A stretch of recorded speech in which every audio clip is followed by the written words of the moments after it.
Hello everyone, this is Ansar Baloch, your IELTS trainer. In today's session, I would like to let you know what is the speaking criteria for writing task 1.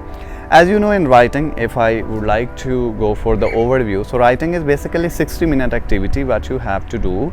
In 20 minutes you need to write your part 1, and in 40 minutes you need to spend on writing task 2. Let's come for writing task 1.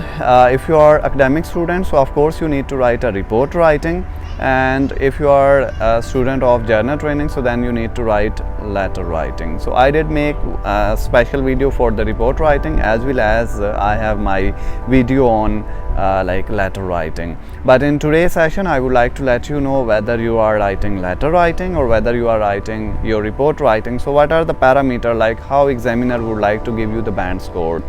So as you know, in writing there are 10 parameters, majorly 10 parameters, but the major one I would like to explain the major one, that's are the 4 parameters. So the first parameter is your task response. So let's come to the task response. In your answer sheet it would be written in the short way like TA.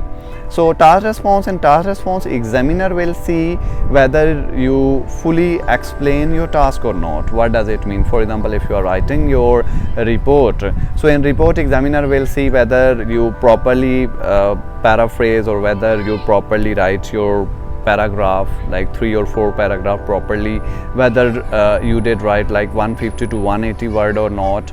And of course if you are writing your line chart, bar chart, pie chart, process diagram or something else, so of course examiner would like to see whether you fully explain that task or not.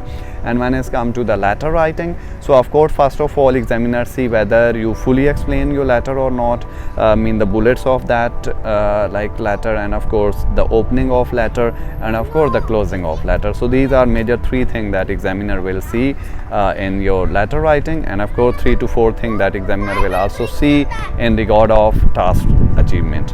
Let's go for the next parameter, the second parameter, that is called your lexical resources. Like in your answer sheet it would be written LR, in short form LR. LR stand for lexical resources.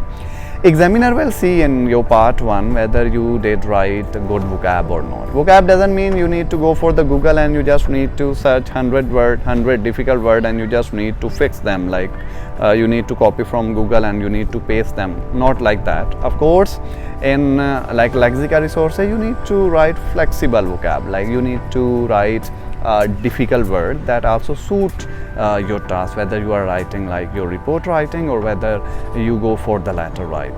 So of course for the lexical resources, how you can get your lexical resources, I have lots of PDF related to that. In the video description I would like to mention some videos, and of course I would like to give you some phrases that will definitely improve your lexical resources. But I have a request, and of course lots of my students, they also go for the Google and they find from that, and they unfortunately that trick doesn't work because examiner is not too much illiterate. So it means you need to use flexible lexical resources. Let's go for the next parameter. The next parameter is your coherence and cohesion. In your answer sheet it would be written CC, means CC, coherence and cohesion. In your writing style, whether you're writing your report writing in the form of 3 and 4 paragraph, or whether you write your letter writing of course in the form of 4 and 5 paragraph, so examiner will see whether your one idea, whether your one paragraph link with another paragraph or not, okay, by using proper appropriate cohesive devices. For example, if I would like to give you the example for the addition, if you want to add your one point to another point, so of course in that way what you need to do, you need to write some cohesive devices. For example, you can write moreover, furthermore, in addition to, and so on. So these are some cohesive devices that you need to use. For example, if you write your second paragraph, for example, if your first paragraph is in the favor of something and the second paragraph is in the favor in the opposite of that one, so of course you need to write the lexical resources that is based on the controversy, or that's definitely based on the opposite side. So you need to use but, however, on the one hand, on the other hand, in contrast, as compared to this, and something like that. So there are lots of cohesive devices that you need to go through, and in the description I would like to also give you a series of like Lexa Resources proper in the form of PDF, and of course you need to remember them, and you can also ask me in this video. And last but not least is your grammatical range and accuracy. In your answer sheet it would be written GRA. GRA stand for grammatical range and accuracy. Grammatical range and accuracy, in this way examiner mostly see your punctuation. Punctuation doesn't mean you just need to focus on your semicolon and colon and lots of other things. Like for 7+ band score, you just need to focus on your like comma, the usage of comma. So there are lots of usage of commas that you need to keep in mind. For the using, for especially punctuation, I did also make another video, and of course in the description you can also have it.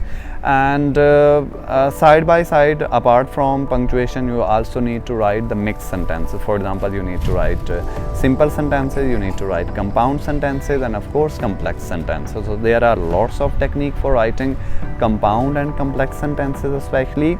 And of course there are some writing phrases that you need to keep in mind in regard of grammatical range and accuracy. So in a nutshell, if I would like to summarize my discussion, so I did tell you the 4 things. The first thing was task achievement, like whether you did fully explain your task or not in the form of report or in the form of letter. And secondly, your lexical resources, mean of course your tough word, your good word, mean flexibility of the word. And of course the third thing is your coherence and cohesion, whether your one idea is linked with another one or not. And lastly, your grammatical range and accuracy, and in grammatical range and accuracy, especially simple and compound sentences. So all the stuff related to this video I've definitely added in the form of PDF in the description of this video. If you think that video is very useful, so you need to definitely share with your friend, and you also need to like that. Thank you so much.